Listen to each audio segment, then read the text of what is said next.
Hello everyone. हर कोई इस दुनिया को समझना चाहता है, इस संसार को समझना चाहता है। इस जो भी देखते हैं हम वस्तुएं, चीज़ें, उस वस्तु या उस चीज़ के बारे में हम जानना चाहते हैं। तो आइए जानते हैं। आज का टॉपिक है ज्ञान मीमांसा। आज आप पढ़ेंगे ज्ञान मीमांसा के बारे में, एपिस्टेमोलॉजी। एपिस्टेमोलॉजी जो ज्ञान मीमांसा है वो दर्शन शास्त्र की प्रमुख शाखा है। मतलब कहने का मतलब है कि जो ज्ञान मीमांसा है उसके बिना दर्शन शास्त्र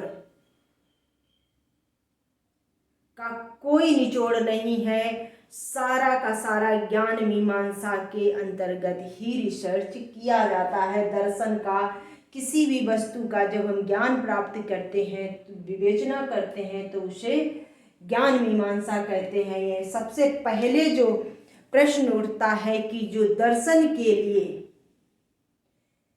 ज्ञान जैसा अनुशासन और कोई क्यों नहीं। अरस्तु जो है सबसे पहले ज्ञान की परिभाषा देते हैं। उनका टाइम पीरियड रहा है 384 से 322 ईसा पूर्व। अरस्तु कहते हैं कि जो ये दर्शन है वो किसी पहेली या आश्चर्य से कम नहीं है। मतलब जो दर्शन है वो एक आश्चर्य है, पहेली है, और उसको हर कोई व्यक्ति इस संसार में जो भी है, हम हैं, आप हैं या कोई भी है, हर कोई ये सुलझाना चाहता है कि मैं जिस संसार में जी रहा हूँ, जिस जगत में मैं रह रहा हूँ, उस पहेली को हर व्यक्ति सुलझाना चाहता है। हर व्यक्ति के दिमाग में कुछ न कुछ क्वेश्चन आते हैं कि ये क्यों, तो ये क्यों बना, ये कैसे बना, इत्यादि तरह तरह के क्वेश्चन आते हैं। हर कोई व्यक्ति इसको सुलझाना चाहता है। कुछ लोग सुलझाते सुलझाते थक जाते हैं तो क्या करते हैं, अपने दर्शन को, अपने ज्ञान को क्लोज कर लेते हैं। और कुछ लोग आसान परिभाषा निकाल लेते हैं, तो आसान परिभाषा, आसान व्याख्या समझ के छोड़ देते हैं। जैसे मान लीजिए, मैं एग्जाम्पल देती हूँ कि ये मार्कर है। अब आपके दिमाग में आता है या और किसी के भी, मेरे भी दिमाग में आ सकता है कि ये कैसे बना, क्यों बना, इसके पीछे का उद्देश्य क्या हो सकता है। इसमें आप समझिए ना कि ये जो ब्लैक किया गया है ये क्यों किया गया, इसके पीछे का भी कोई उद्देश्य हो। मतलब इसकी पहेली को हम सुलझाना चाहते हैं। ये जो वस्तु है इसकी पहेली को हम सुलझाना चाहते हैं। कुछ लोग सुलझा लेते हैं इस पहेली को, कुछ लोग थक जाते हैं तो बंद कर देते हैं सुलझाना। तो इसी को कहते हैं दर्शन। अब दूसरा टॉपिक है ज्ञान मीमांसा के अंतर्गत जो ज्ञान होता है, जो अभी हमने किसी वस्तु का ज्ञान प्राप्त किया, अब उस ज्ञान का स्वरूप क्या है, उस ज्ञान की सीमाएं क्या है, और उस ज्ञान जो प्राप्त किया है उसके विश्वास कितना है कि यह ज्ञान सही है या नहीं सही है, या सत्य है या असत्य है, ये कितना प्रमाणित करता है। कैसे प्रमाणित करें ज्ञान को कि ये सही है या गलत है। तीसरा है ज्ञान मीमांसा का जो उद्देश्य होता है, वो जो ज्ञान होता है, जो ज्ञान हमने प्राप्त किया, या कोई जो फिलोसफर होता है, मैंने आपको कहा था कि आप भी एक फिलोसफर हो सकते हैं। हर व्यक्ति में फिलोसफर एक भूत बन के घुसा रहता है। तो जो ज्ञान हमने प्राप्त किया है, किसी भी चीज का जब हम ज्ञान प्राप्त करते हैं तो ये भी तो सर्च करते हैं कि उस जो ज्ञान प्राप्त किया है वो सत्य, जो उसका स्वरूप सत्य है, या उसके स्वरूप की कितनी सत्यता है और कितनी परसेंटेज असत्यता है, ये भी तो चेक किया जाता है। तो इसलिए ज्ञान के सत्यता के स्वरूप को समझकर उसकी सत्यता और असत्यता में भेद करना कि जो ज्ञान है वो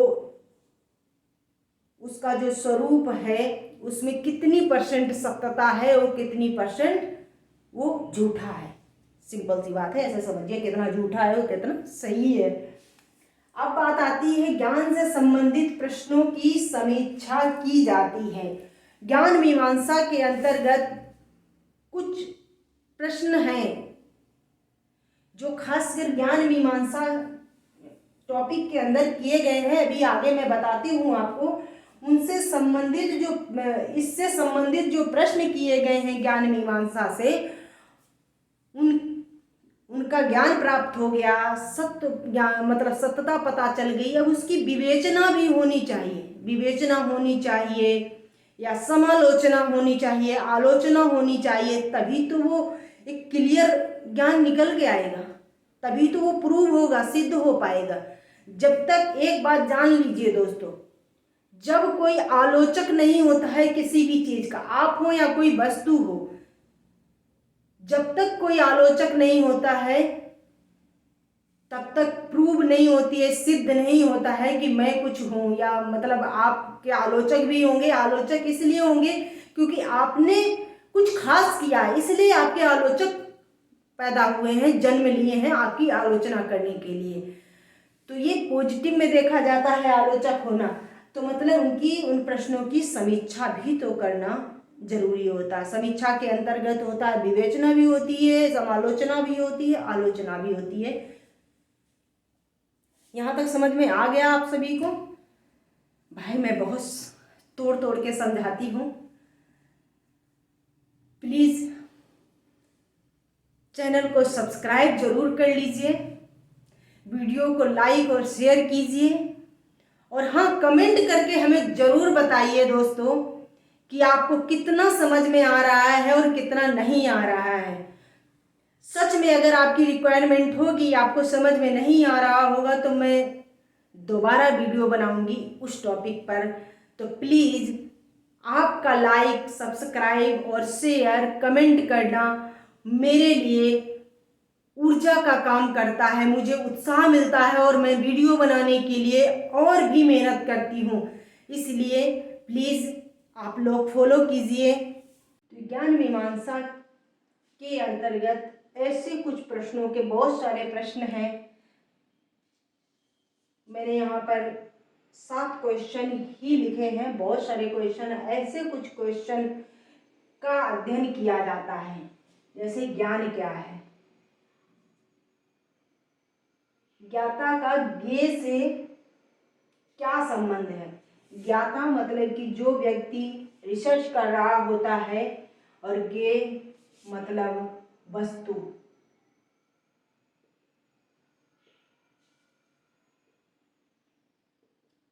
जो व्यक्ति रिसर्च कर रहा होता है वो और वस्तु से उसका क्या संबंध है।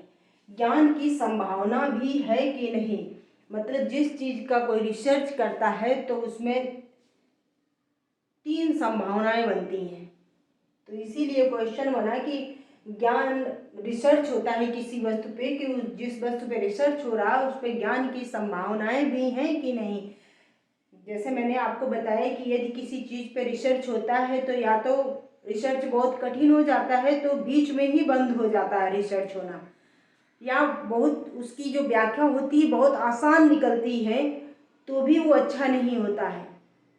और तीसरा स्टेप कि ज्ञान उस वस्तु का, उस रिसर्च का ज्ञान प्राप्त हो जाए, कंप्लीट हो जाए वो रिसर्च, तो क्या होता है वो प्रूव हो जाता है, वो कंप्लीट हो जाता है, डिग्री हासिल हो जाती है उसमें।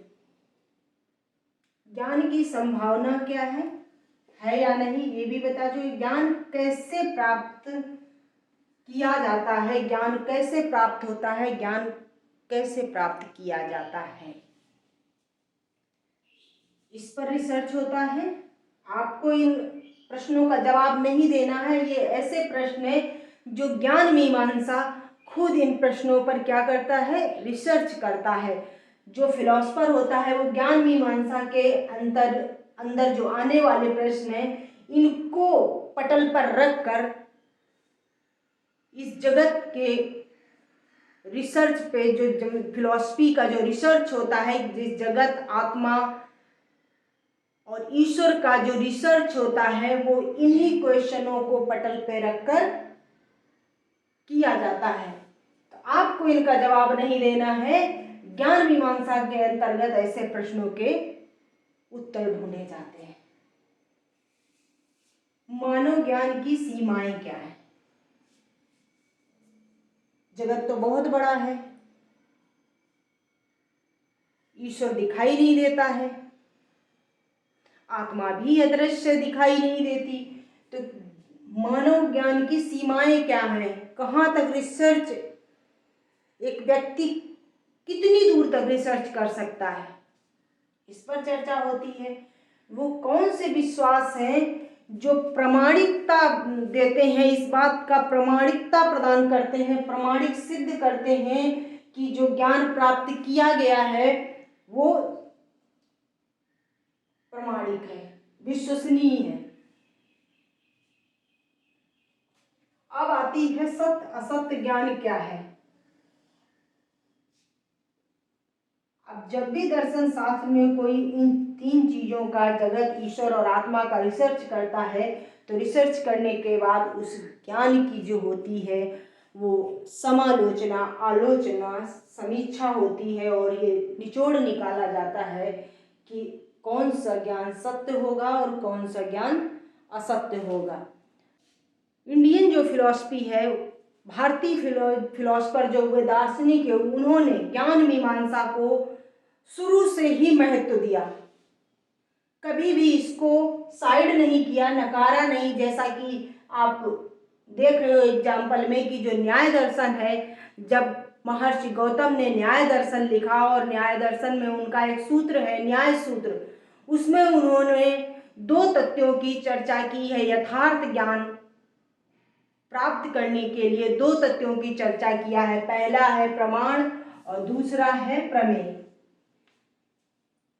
तो प्रमाण को ज्ञान मीमांसा कहा गया है और प्रमेय को ज्ञेय कहा गया है। इसको प्रथम स्थान पे रखा गया है, क्योंकि ये ज्ञान मीमांसा है इसलिए प्रमाण को प्रथम स्थान पे रखा गया है। पश्चिमी देशों के जो फिलोसफर थे वो ज्ञान मीमांसा को मानने के लिए तैयार नहीं थे। लगभग उन्होंने ज्ञान मीमांसा की आलोचना करते रहे। अंत में अरस्तु, डेकार्त, प्लेटो ऐसे कुछ दार्शनिक हुए जिन्होंने थोड़ी देर से उन्होंने ज्ञान मीमांसा को स्वीकार किया, फिलॉसफी का अध्ययन करने के लिए ज्ञान मीमांसा के प्रश्नों को स्वीकार किया है, लेकिन देर से किया स्वीकार। आई होप यहाँ तक आप सभी को ज्ञान मीमांसा समझ में आ गई होगी। मैंने बहुत ही एकदम सरल भाषा में समझाने का प्रयास किया है। अब ज्ञान मीमांसा का क्षेत्र क्या होना चाहिए, ये बात आती है। तो ज्ञान मीमांसा के क्षेत्र के अंतर्गत जो बातें आती हैं उसमें बात आती है कि ज्ञान की प्रोसेस क्या होनी चाहिए। यदि हम किसी वस्तु का ज्ञान प्राप्त करना चाहते हैं या किसी क्षेत्र का ज्ञान प्राप्त करना चाहते हैं तो उसकी प्रोसेस, प्रक्रिया क्या होगी, लक्षण क्या होंगे, परिस्थिति कैसी होगी, अनुकूल होगी या नहीं होगी, उसको भी चेक करना है, अशुद्धियों को चेक करना और विश्वास की प्रामाणिकता को चेक करना। अब आती है कि ज्ञान प्राप्त करने की क्या क्या विधियां हैं। तो आपको ये चार विधियां हैं, आगे चल के आपको इनको पढ़ना भी है। अभी तो ज्ञान मीमांसा पढ़ रहे हैं, तो ज्ञान मीमांसा में केवल और केवल आपको ऐसे करके विधियों को जानना जरूरी है कि कौन कौन सी विधियां प्रयोग की जाती हैं ज्ञान मीमांसा के अंतर्गत किसी वस्तु का ज्ञान प्राप्त करने के लिए। उसमें आगमन विधि, निगमन विधि, संश्लेषण विधि और विश्लेषण विधि, चार विधियों का प्रयोग किया जाता है ज्ञान मीमांसा के अंतर्गत जब किसी भी वस्तु का, किसी भी क्षेत्र का स्टडी किया जाता है। वस्तु का ज्ञान।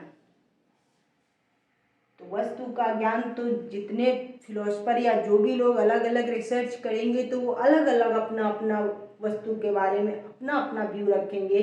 तो मतलब कि एक ही वस्तु का जो ज्ञान होगा वो मान लीजिए अगर 5 लोग उस वस्तु पे रिसर्च कर रहे हैं तो थोड़ा थोड़ा उनका जो रिसर्च होगा, ज्ञान होगा, वो क्या होगा, विभिन्न प्रकार का होगा, थोड़ा सा डिफरेंट होगा। ज्ञान मीमांसा का अंतिम टॉपिक विविधता। एक ही वस्तु का ज्ञान प्राप्त करने के लिए जो प्रत्ययवादी होता है, प्रत्ययवादी सोच वाला व्यक्ति होता है, मतलब प्रत्यक्ष वस्तु का जो रिसर्च करता है, ज्ञान प्राप्त करता है, वो कैसा सोचता है उस वस्तु के बारे में। उसका सिंपल सा बात है कि जाहिर सी बात है कि उसका ज्ञान डिफरेंट होगा, क्योंकि वो प्रत्यक्ष वस्तु का क्या कर रहा है, ज्ञान प्राप्त कर रहा है, ज्ञान के बारे में रिसर्च कर रहा है। और जो बुद्धिवादी लोग होते हैं वो अपनी बुद्धि का प्रयोग करते हैं कि बुद्धि से किसी वस्तु का जो ज्ञान है वो अपनी बुद्धि से प्राप्त करते हैं। अनुभववादी लोग जो अपने पास्ट के अनुभव होते हैं उनसे ज्ञान प्राप्त करते हैं। समीक्षावादी लोग होते हैं वो आलोचना और समालोचना करते हैं, तब जाके वो एक निष्कर्ष तक, एक रिजल्ट तक, एक सिद्ध ज्ञान की तरफ पहुंचते हैं। जो संदेहवादी होते हैं वो उनका हमेशा तरीका होता है किसी वस्तु या किसी क्षेत्र का ज्ञान प्राप्त करने के लिए संदेह के द्वारा ज्ञान प्राप्त करना। तो उनके ज्ञान की जो थ्योरी होगी वो अलग होगी। और जो रहस्यवादी हैं वो रहस्य के तौर तरीकों से, जो रहस्य के नियम होते हैं उनके द्वारा वो रिसर्च करेंगे तो उनका ज्ञान डिफरेंट होगा। इसीलिए आपने देखा होगा कि जो फिलॉसफी है, फिलॉसफी में सब दार्शनिकों के एक ही वस्तु के बारे में क्या होता है, अलग अलग ज्ञान दिखाई पड़ता है। कोई कुछ कहता है उसके बारे में, कोई कुछ कहता है उसके बारे में, कोई कुछ कहता है। तो उसका रीजन यही है कि इस तरह के सोच के लोग होते हैं, इस तरह का रिसर्च करने वाले लोग होते हैं, इसीलिए उनके जो ज्ञान प्राप्त होता है, जो उनकी विवेचना होती है किसी वस्तु के बारे में, निष्कर्ष निकालते हैं, वो क्या होता है, मैच नहीं करता है। लगभग मतलब कि थोड़ा बहुत कभी कभार मैच कर जाए, नहीं तो नॉर्मली डिफरेंट ही होता है। तो चलिए आज मैंने आपको ज्ञान मीमांसा समझा दिया है और मिलते हैं अगली क्लास में। चैनल को सब्सक्राइब कीजिए, वीडियो को लाइक और शेयर कीजिए। और हाँ दोस्तों, वीडियो को आप लोग स्किप करते हैं, वीडियो को पूरा सुनिएगा, क्योंकि अधूरे ज्ञान से ना तो अच्छे नंबर आएंगे एग्जाम में, ना तो अच्छी आंसर राइटिंग हो पाएगी। तो इसलिए अधूरे ज्ञान से किसी का भला नहीं होने वाला है। इसलिए प्लीज ये एजुकेशन वीडियो है, इसको आप स्किप मत करिएगा। आप यदि फिलॉसफी पढ़ते हैं तो मेरा ये मानना है कि फिलॉसफी लोगों के दिमाग सर के ऊपर से निकलती है, फिलॉसफी जल्दी लोगों को समझ में नहीं आती है। इसलिए प्लीज़ आप लोगों से रिक्वेस्ट है कि यदि आप फिलॉसफी पढ़ रहे हैं या आप UGC, net, JRF, UPSC, PCS, BPSC, किसी भी कंपटीशन या एकेडमिक एग्जाम में यदि फिलॉसफी ले रखे हैं तो प्लीज मन से पढ़िए, क्योंकि फिलॉसफी मेरा मानना है कठिन बहुत है, उलझाता बहुत है। जैसे अभी मैंने बताया आपको कि भाई आप भी फिलॉसफर हैं, आप भी किसी वस्तु का यदि स्टडी करेंगे तो आपका एक अलग थ्योरी निकल के आएगा, मैं करूँगी तो मेरी एक अलग थ्योरी निकल के आएगी। इसलिए प्लीज़ आप लोग से रिक्वेस्ट है कि एजुकेशन को खिलवाड़ मत समझिए, एजुकेशन के वीडियो को स्किप मत करिए, उसको पूरा समझने की कोशिश कीजिए। और यदि आपको समझ में नहीं आता है कोई टॉपिक तो दोस्तों मैं हमेशा अवेलेबल हूँ आपके लिए। आपको यदि किसी टॉपिक को समझने में दिक्कत हो रही है तो प्लीज़ कमेंट करके बताइए, मैं आपको बार बार समझाने का प्रयास करूँगी। इसलिए प्लीज़ मेरी बात आप लोग मान लीजिए। मिलती हूँ अगली क्लास में। धन्यवाद।